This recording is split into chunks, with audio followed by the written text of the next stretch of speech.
Good evening, Larson Heights, and welcome back to Bedtime Stories with Mrs. Schatzko.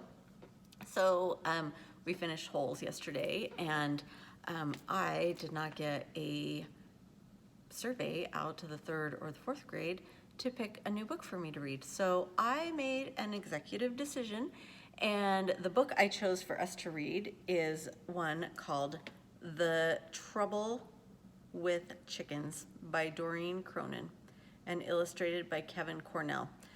So we're gonna give this one a try and see how it goes. It's a pretty short book, so we may even be done with it by the end of spring break. And then I will send out the survey to the 3rd and 4th grade, and they will get to pick the next picture or the next chapter book. We'll just keep reading lots of picture books, but next chapter book will be them. So, chapter 1, Chicken Breath. It was a hot, sunny day when I met that crazy chicken. So hot that sometimes I think the whole thing may have been a mirage.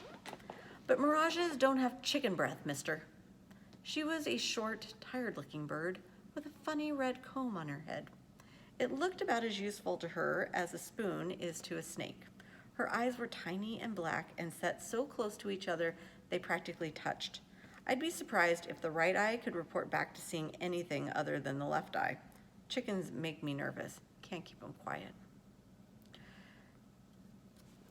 Here's a picture of the chicken. Who do you think the protagonist is in this story? You guys know what a protagonist is? If you don't know what a protagonist is, maybe you'll figure it out by the context. Otherwise, go look it up. So who do you think the protagonist is? We've got a chicken, and who is telling the story? Take a look at that picture. Who do you think is telling the story? I think the dog is telling the story. So the protagonist in this story is the dog. We stared at each other for an awkward moment. I nodded to tell her to move on. She picked up her left foot carefully, not sure whether she should back out of my sweltering doghouse. As her foot hung in midair, she lowered her pointy white head and very deliberately said, nothing. A phone rang, a car backfired, a blender roared, and that crazy chicken didn't blink. She was one tough bird. Chapter 2, Introductions. My name's Jonathan. Jonathan Joseph Tully, JJ for short. I spent 7 years as a search and rescue dog. The quiet life in the country where Barb, my trainer, lived was my reward for all those years of service. Some reward. I could track the 6-day-old scent of a lost hiker and pull a fat guy out from under a pile of rubble, but I couldn't get that crazy chicken out of my yard.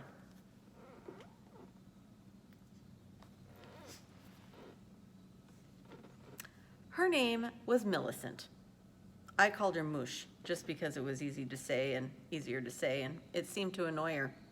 She had 2 little puffy chicks with her. She called them Little Boo and Peep. I called them Dirt and Sugar for no particular reason. Moosh had gotten the word that I knew how to solve problems. Boy, did that chicken have problems.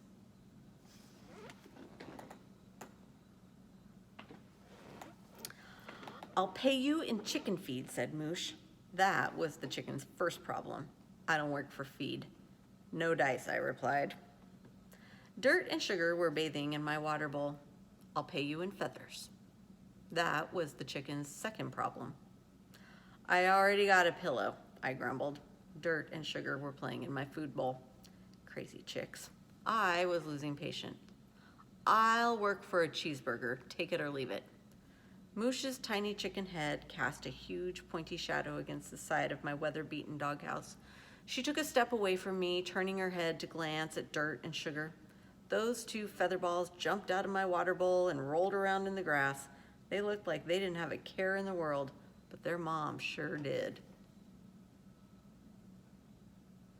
A passing cloud offered some uncertain shade from the sun. Moosh's big pointy chicken shadow finally moved. Done, said Moosh. Well done, I cracked. I thought she smiled, but it's tough to tell with a beak.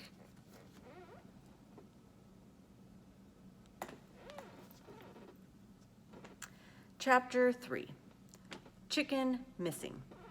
Moosh paced back and forth. Dirt and Sugar followed behind her. As Moosh took a step forward, Sugar fell into line right behind her. I expected Dirt to do the same. For some reason, she waited 2 beats, then got into line. Dirt left enough space in between herself and Sugar to park a squirrel. I'm no chicken expert, but something wasn't right. Oh, there was no picture there. What am I thinking? Here's the picture. Pacing chickens. Who's missing? I asked Moosh. The truth was somewhere between her brain and her beak. I wasn't sure it would survive the trip. Spill it, Moosh, I grunted. She was getting on my nerves. Dirt and Sugar stepped out from behind their mother. They were half yellow, half white, like fuzzy popcorn kernels with feet. They were new enough to this world to be spitting up eggshell. Their eyes were wide and young and close set, just like their mother's. Sugar cocked her head, stepped out from behind her popcorn sister, and motioned with one tiny winglet for Dirt to stay behind. A ladybug flew into the doghouse and crawled across the floor, oblivious to the chicken tension building in the room. I growled. Sugar peeped. I growled again. Sugar took a step closer, bracing herself against the water bowl. Poppy and Sweetie are missing, she whispered. She may have looked fluffy and new, but this chick had already learned that life outside the shell was not all it was cracked up to be.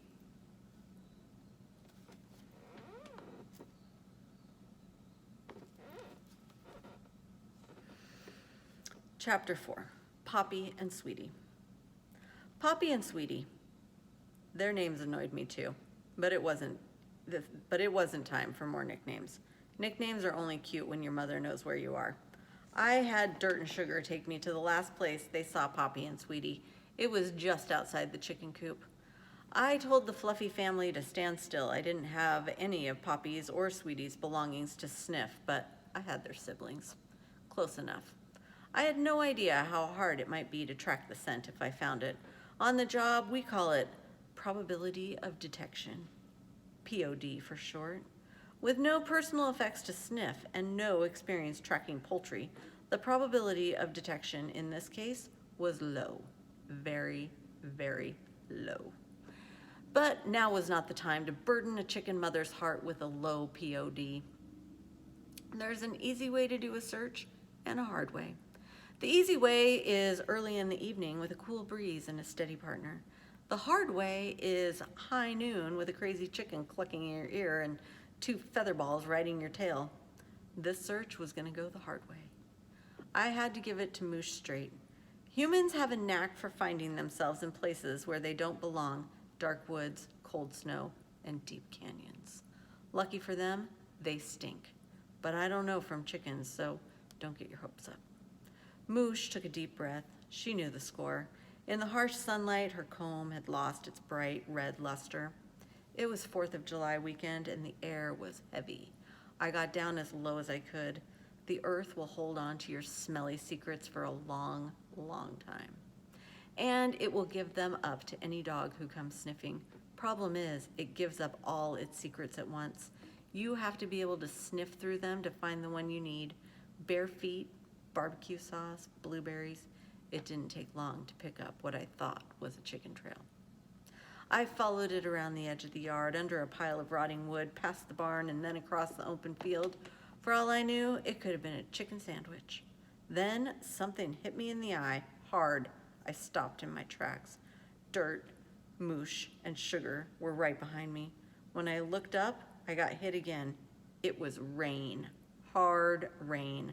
The kind of rain that makes grown men wear funny boots. I called off the search. Sugar was in my face. Listen, mutt, my brother and sister are missing and you're worried about getting wet? She was so close to me, I could have bitten her in half. Get lost, I mumbled. Make like a sponge, mister. I had to hand it to Sugar. She was as tough as her mother.